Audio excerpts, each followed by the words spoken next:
እኛ ይቅርታ እንጠይቃለን።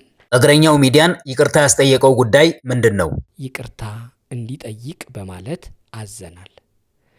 ፌዴራል ፖሊስ አፈጻጸሙን ይከታተል ብለናል።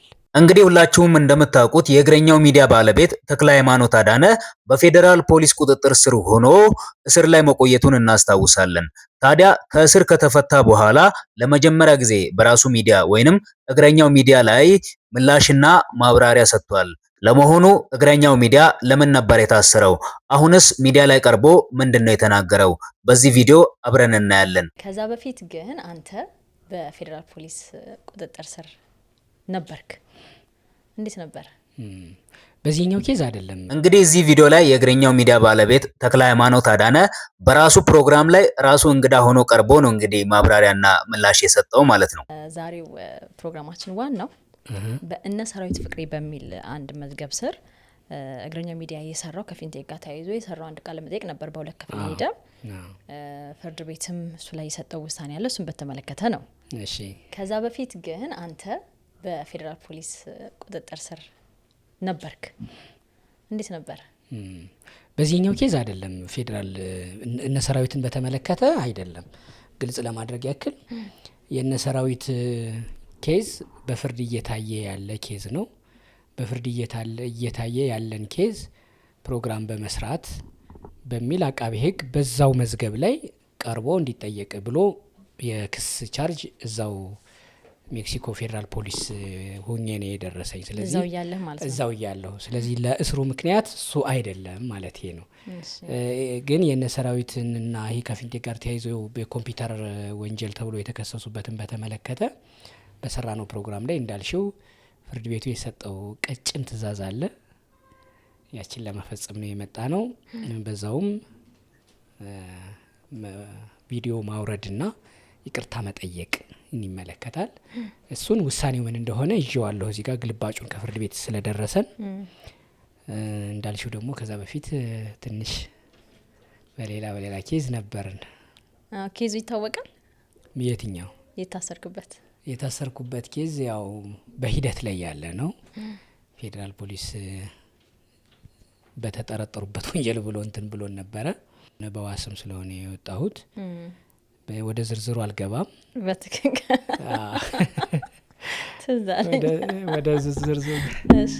ወደ ዝርዝሩ አልገባም፣ ግን እዛ ነበርኩኝ። እግዚአብሔር ይመስገን አሁን ወተን ወደ ስራችን ወደ ቢሮአችን ተመልሰናል። ስለጠበቃችሁኝ ማመስገን ፈልጋለሁ። እና የእግረኛው ሚዲያ ባለቤት ተክለ ሃይማኖት አዳነ መታሰሩ ከተሰማ በኋላ በጣም ብዙ ሰዎች የእስሩ ምክንያት ምን ይሆን ብለው ሲጠይቁ ነበረ።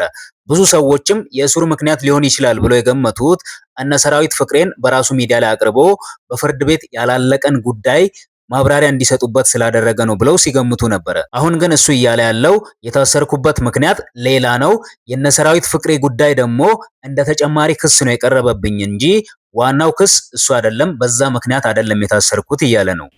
ዋናው እንግዲህ ዛሬ ቪዲዮአችን መሰረታችን የሆነው በፍርድ ቤት የተወሰነ ውሳኔ አለ። ያ ውሳኔ ምንድነው? በጣም አሪፍ ውሳኔው ይሄው ይዤዋለሁ። ውሳኔ ግልባጩ የፊት ለፊት ገጹ ለኔ በግልባጭ የመጣ ነው። የፌዴራል ከፍተኛ ፍርድ ቤት ልደታ ወንጀል ምድብ ችሎት የወንጀል መዝገብ ቁጥር 366063 ነው። ይሄ እነ ሰራዊት እንትን ያሉበት ኬዝ ነው። በዚህ የወንጀል መዝገብ ቁጥሩ ይሄ ነው። ቀን 12/12/2018 ዛሬ የመጣበት ነው። ለተክለ ሃይማኖት አዳነ አዲስ አበባ ባሉበት ተብሎ ነው የተጻፈው። በከሳሽ የፌዴራል አቃቢ ሕግና በተከሳሽ እነ ሰራዊት ፍቅሬ መካከል ስላለው የኮምፒውተር ወንጀል ጉዳይ ፍርድ ቤቱ በ01/12/2018 ነሐሴ ማለት ነው በዋለው ችሎት የሰጠውን ብያኔ ከ10 ሸኚ ጋር አባሪ መላካችንን እንገልጻለን ይላል። ሰላማዊት መክብብ ማለደ የፌዴራል ከፍተኛ ፍርድ ቤት ሬጂስትራር። በዚህ ነው የተላከልኝ። ግን ረጅም ስለሆነ ዋና ወደ ትዕዛዙ ልምጣና ፍርድ ቤቱ የወሰነውን ላንብብልሽ።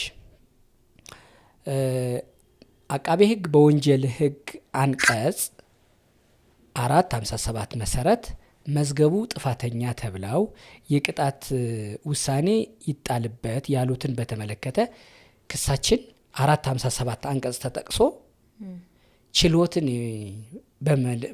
የችሎት ውሳኔ አሰጣጥን ያዛባል፣ ችሎትን መዳፈር ነው የአቃቤ ሕግ ክስ። ያን እነ ሰራዊትን እኛን ማቅረባችንን አቃቤ ሕግ የከሰሰን ችሎት ተዳፍረዋል ብሎ ነው።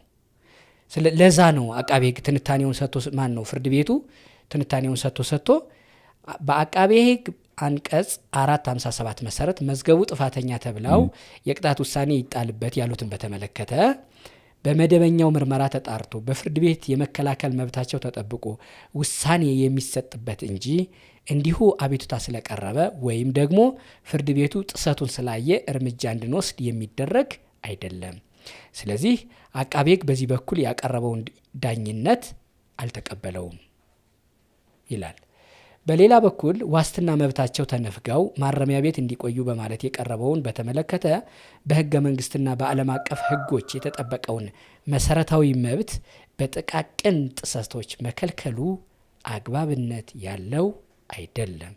ችሎቱ ነው ይሄን የሚለው።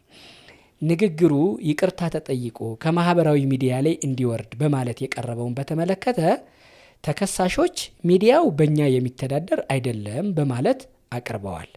የሚዲያው ባለቤት አቶ ተክለ ሃይማኖት አዳነም ያስተላለፍኩት ንግግር ምንም ስህተት የለበትም በማለት የተከራከረ ቢሆንም የተሰራው ፕሮግራም በፍርድ ሂደት ባለ ጉዳይ ላይ በመሆኑ አግባብነት ያለው አይደለም፣ ከሚዲያ ነጻነትና ሀሳብን በነጻነት የመግለጽ ውስጥ የሚካተትም አይደለም።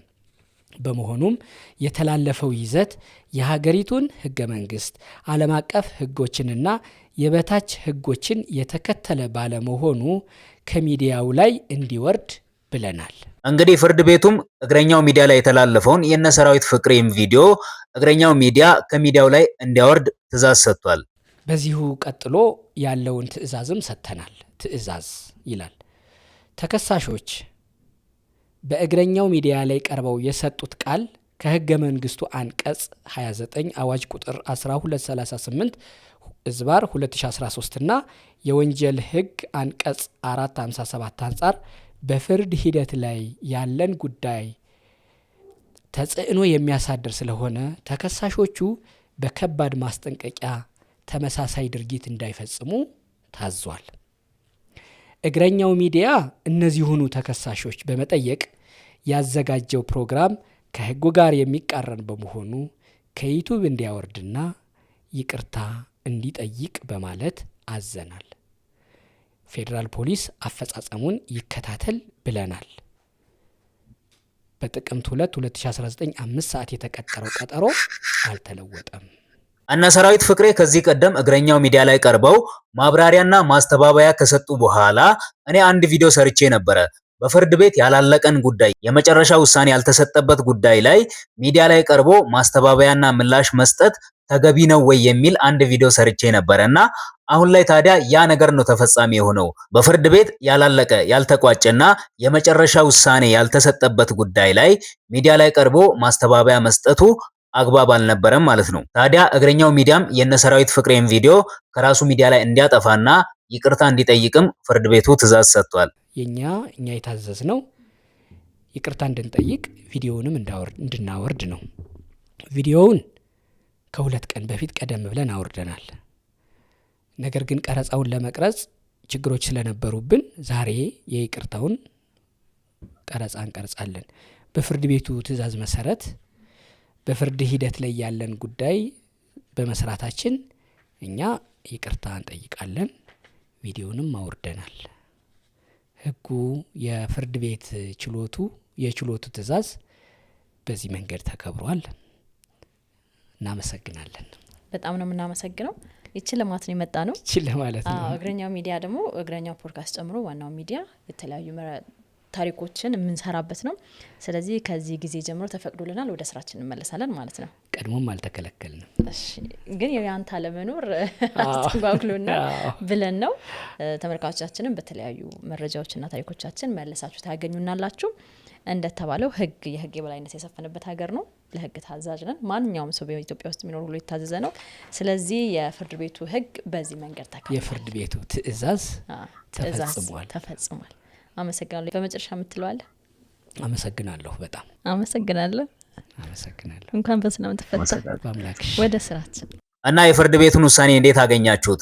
እግረኛው ሚዲያ ላይ የተላለፈው ውሳኔ አግባብ ነው ብላችሁ ታስባላችሁ ወይንስ እሱ ካደረገው ነገር አንጻር ከዚህ በላይ ቅጣት ሊተላለፍበት ይገባል ብላችሁ ታስባላችሁ? እስኪ ሐሳባችሁን ኮሜንት ላይ ንገሩኝ። እና ደግሞ እግረኛው ሚዲያ ወይንም ተክለ ሃይማኖት አዳነ እኔ ታሰርኩት በነሰራዊት ፍቅሬ ቪዲዮ ምክንያት ሳይሆን በሌላ ምክንያት ነው። የነሰራዊት ፍቅሬ ጉዳይ ተጨማሪ ጉዳይ ነው እንጂ ዋናው ጉዳይ ሌላ ነው የተከሰስኩበት ብሏል። ሌላኛው ጉዳይ ምን ሊሆን ይችላል ብላችሁ ትገምታላችሁ? እስኪ የእናንተን ሐሳብ ኮሜንት ላይ ንገሩኝ።